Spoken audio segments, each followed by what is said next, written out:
हर बच्चे का सपना होता है कि वो अपने माँ बाप की गोद में खेले और बड़ा हो जाने। माँ बाप के प्रेम की इस सच्ची कहानी को हर बच्चे का सपना होता है कि वो अपने माँ बाप की गोद में खेले और बड़ा हो जाने। माँ बाप के प्रेम की इस सच्ची कहानी को हर बच्चे का बचपन माता पिता की गोद में खेलकर ही बीतता है।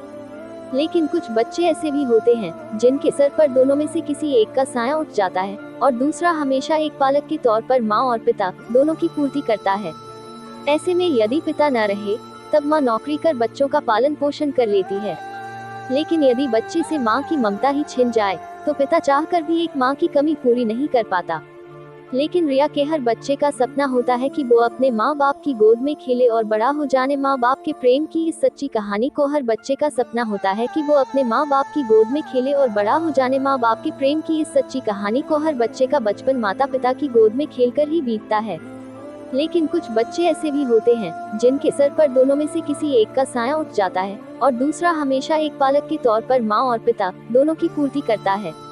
ऐसे में यदि पिता न रहे तब माँ नौकरी कर बच्चों का पालन पोषण कर लेती है। लेकिन यदि बच्चे से माँ की ममता ही छिन जाए तो पिता चाहकर भी एक माँ की कमी पूरी नहीं कर पाता।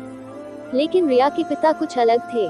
रिया की माँ उसके 3 साल के होते ही चल बसी। इसके बाद उसके पिता ने ही माँ का भी फर्ज निभाया और रिया को कभी कमी का एहसास नहीं होने दिया।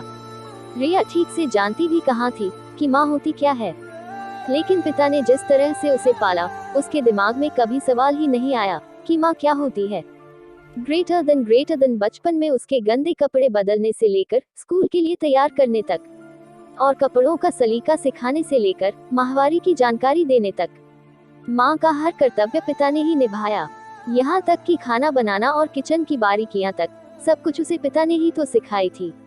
माँ के यूं अचानक चले जाने के बाद वे खुद भले ही अकेलापन महसूस करते थे, लेकिन इस बात का एहसास उन्होंने रिया को कभी नहीं होने दिया, बल्कि रिया के साथ हमेशा एक माँ, एक साथी और फिर पिता के रूप में खड़े रहे। रिया भी अपने पिता से जितनी सहज हो गई थी शायद अपनी किसी सहेली से भी नहीं थी।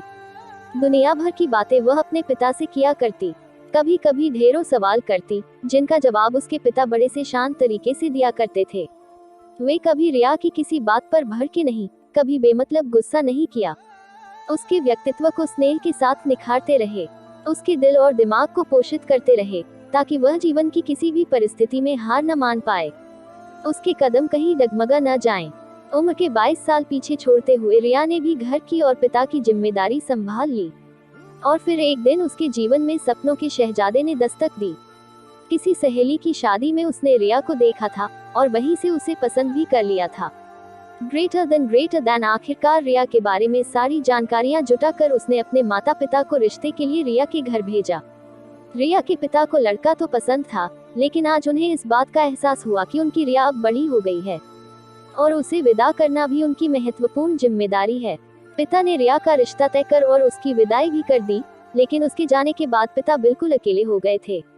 रिया के सिवा उनकी जिंदगी में था भी क्या। देखते ही देखते साल भर बीत गया और रिया ने एक प्यारी बेटी को जन्म दिया, सुंदर, कोमल, गौरवर्ण।